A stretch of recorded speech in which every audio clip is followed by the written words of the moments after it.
welcome to Design Fitness Self-Care 101. We're going to quickly break down the major concepts to do with self-care. So on your journey, you can stay a lot more focused towards the goals that you want to accomplish. Now, at the same time, we'll be kind of clarifying some myths and misunderstandings just by really showing you the core of what self-care is. Now, without further ado, let's get started.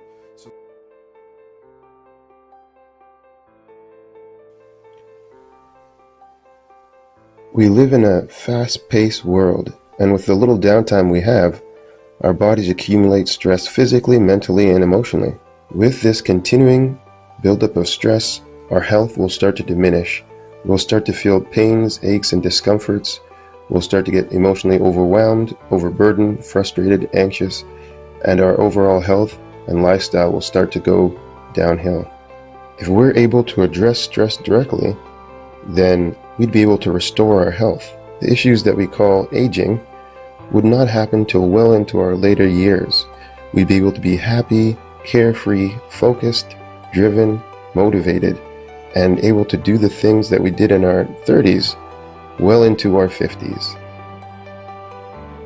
There's one area where all health practices intersect. This is lifestyle.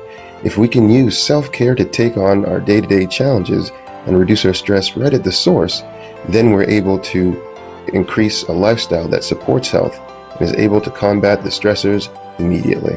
The biggest benefit you gain from using self-care to address lifestyle and overcome stress is the ability to choose. It will no longer be your health challenge making the decision for you, but you making the decision for yourself. It's not time to give up hope.